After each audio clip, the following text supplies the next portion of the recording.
Bonjour, Pascal Pansu, je suis professeur des universités à l'UGA et membre du LARAC, qui est le laboratoire de recherche sur les apprentissages en contexte. Alors je tiens au mot « en contexte » parce que ça signifie que le laboratoire ne conduit pas uniquement des recherches dans le domaine académique, mais qu'il conduit des recherches également dans le milieu industriel et dans le milieu de la santé. La particularité du laboratoire est de travailler sur les processus et dynamiques à l'œuvre dans les apprentissages en contexte, étant entendu qu'en contexte s'entend dans les différents milieux dans lesquels ont lieu les apprentissages, c'est-à-dire tout au long de la vie, dans des milieux vraiment variés. Une autre particularité du laboratoire est de mettre en place des interventions qui sont fondées sur des preuves, c'est-à-dire que nos travaux ont pour finalité d'avoir une utilité sociale immédiate et participer à la construction d'une société plus égalitaire, dans le sens où nos travaux visent aussi à réduire les inégalités sociales. La collaboration avec Floralis date de 2016, c'est l'époque à laquelle j'ai pris la direction du LARAC.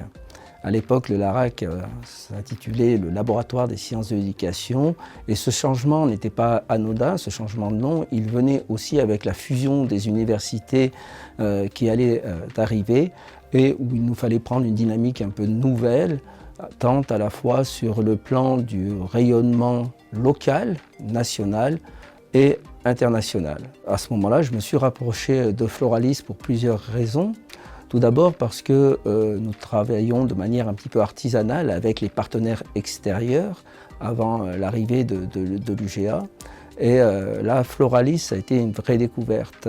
Ils ont vraiment été des catalyseurs, voire des facilitateurs, dans le sens où ils nous ont réellement permis de nous rapprocher du milieu industriel et de nous aider dans le montage des projets, choses sur lesquelles nous ne sommes pas du tout spécialistes. Et là, les chargés d'affaires étaient vraiment d'un appui très précieux. Parce qu'au-delà de cet aspect facilitateur sur les contrats, il y a eu tout cet aspect facilitateur sur la mise en œuvre et la valorisation de nos travaux lorsqu'on partait pour des missions ou lorsque cela s'est passé aussi au moment du confinement, où Floralis nous a aidés dans la mise en place et la gestion des études à distance. Aujourd'hui, nous avons tout un programme de recherche sur la réduction des comportements perturbateurs en classe, sujet brûlant et d'actualité. Les premières recherches que nous avons menées sont vraiment encourageantes. Nous avons conduit des recherches